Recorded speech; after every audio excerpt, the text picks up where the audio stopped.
श्री क्षेत्र अक्कलकोट हे श्री स्वामी समर्थ महाराजांच्या पदस्पर्शाने पावन झालेले महाराष्ट्रातील एक प्रमुख तीर्थक्षेत्र. अक्कलकोट हे तालुक्याचे ठिकाण असून ते महाराष्ट्र आणि कर्नाटकच्या सीमेवर सोलापूर जिल्ह्यात येते. स्वामी समर्थ महाराजांनी इसवी 1856 मध्ये अक्कलकोट येथे प्रवेश करून सुमारे 22 वर्ष तेथे वास्तव्य केले.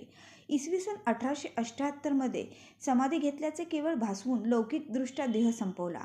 श्री स्वामी समर्थ महाराजांनी समाधी जरी घेतली असली तरी आजही त्यांचे वास्तव्य अक्कलकोट येथे आहे. याची साक्ष म्हणजे वटवृक्षाखाली जिथे स्वामींनी समाधी घेतली त्या स्थळाचे ब्रीदवाक्य, हम गया नहीं अभी जिंदा है. वटवृक्षाचे दर्शन घेऊन झाल्यावर बाजूला असलेल्या मुख्य मंदिराचे दर्शन घ्यावे. मंदिरामध्ये महाराजांच्या पादुका आणि मूर्ती आहे. येथे आध्यात्मिक अनुभवाची एक वेगळीच प्रचिती येते. बाजूला स्वामींचे शेषघर असून येथे एक स्वामींचा पलंग देखील आहे. तसेच अनेक स्वामींच्या वस्तूसुद्धा ठेवल्या आहेत. त्याचे देखील न विसरता दर्शन घ्यावे. मंदिराच्या समोर ज्योतिबा मंडप असून येथे आध्यात्मिक कार्यक्रम केले जातात. अक्कलकोट मध्ये श्री स्वामी समर्थ महाराजांनी प्रथमतः आगमन श्री खंडोबा मंदिर येथे झाले होते. येथे श्री स्वामी समर्थ महाराजांनी 3 दिवस वास्तव्य केल्याने याचे महत्त्वाचे स्थान आहे.